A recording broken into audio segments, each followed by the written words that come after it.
Tireur de tourelle ventrale BDX-7, métier dangereux de l'histoire, Deuxième Guerre mondiale. Le BDX-7 Flying Fortress était l'un des avions les plus redoutables de la Seconde Guerre mondiale. Ce puissant bombardier stratégique a grandement contribué à paralyser l'industrie de guerre allemande, en larguant plus d'un tiers de toutes les bombes sur le sol allemand pendant la guerre.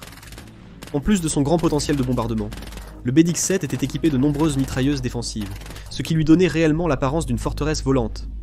Cependant, la forteresse ne fournissait pas une protection suffisante pour l'équipage à l'intérieur. Piloter un BDX-7 était un métier très risqué, car il était grand, lent, et donc une cible facile pour les avions ennemis et les défenses anti-aériennes, qui les considéraient comme des cibles prioritaires. Si l'avion était touché, il y avait peu de chances que les 10 membres d'équipage puissent sauter en parachute. C'était la principale raison du taux de mortalité élevé parmi les équipages de bombardiers durant la guerre. Parmi tout l'équipage, les plus exposés étaient les mitrailleurs installés dans des postes très vulnérables.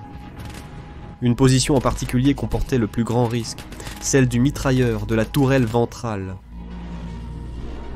Les tourelles ventrales ne faisaient pas partie du système défensif initial du BDX-7. Au départ, le bas du bombardier était protégé par une version télécommandée, un système assez complexe et problématique. Ce n'est qu'à partir du 113e appareil que les ingénieurs de Boeing commencèrent à installer la bien meilleure tourelle Speary. La tourelle Speary était un excellent design, très pratique. C'était une chambre sphérique en aluminium et plexiglas, fixée au fuselage à l'arrière de l'appareil. Occupée et actionnée électriquement, la tourelle se déplaçait très rapidement, et elle pouvait tourner sur 360 degrés et s'incliner jusqu'à un angle de 90 degrés. Avec de telles capacités, elle couvrait toute la zone située sous l'avion. Elle était fixée au fuselage par un axe muni d'une pompe hydraulique permettant de la rétracter dans l'appareil.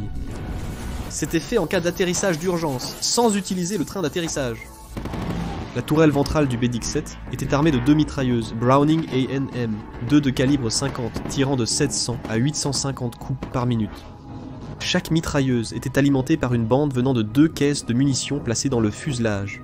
La tourelle, bien que bien conçue, était claustrophobe et ne faisait que 4 pieds de diamètre. À l'intérieur, il y avait 2 commandes manuelles pour tourner et incliner, toutes 2 munies de boutons de tir électrique. Il y avait aussi un siège, un viseur informatique K4 et un ensemble d'équipements auxiliaires. Les dimensions réduites de la tourelle nécessitaient un mitrailleur de très petite taille. Même ainsi, il ne pouvait entrer qu'en position fétale. Le tireur devait viser à travers le viseur entre ses genoux. Dans cette position très inconfortable, le mitrailleur utilisait ses 2 mains pour contrôler les mouvements de la tourelle et ses pieds pour ajuster le viseur. Rester des heures dans cette position à très basse température était déjà difficile en soi, sans compter la tâche de tourner en combat et de se concentrer sur le tir contre les avions ennemis. Il fallait avoir beaucoup de cran pour entrer dans la tourelle et affronter l'ennemi dans les airs. On accédait au système d'armement depuis l'intérieur de l'avion. La trappe d'entrée était placée en face des mitrailleuses. Pour l'ouvrir, le mitrailleur devait manuellement faire pivoter la tourelle jusqu'à ce que la trappe soit positionnée à l'intérieur de l'avion.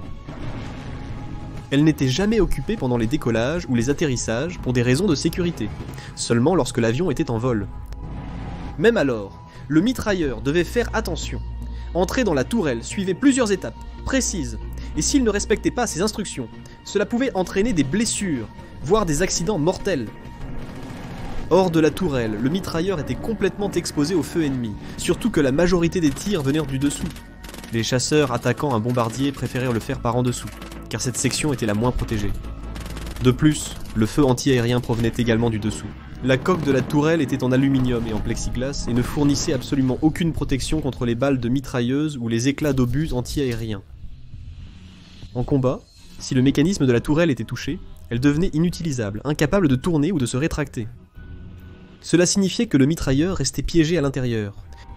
Dans les cas où l'avion devait faire un atterrissage sur le ventre, la tourelle ventrale était complètement détruite, ne laissant aucune chance de survie aux mitrailleurs. Même lors d'atterrissages normaux, il était risqué pour les mitrailleurs de rester dans la tourelle.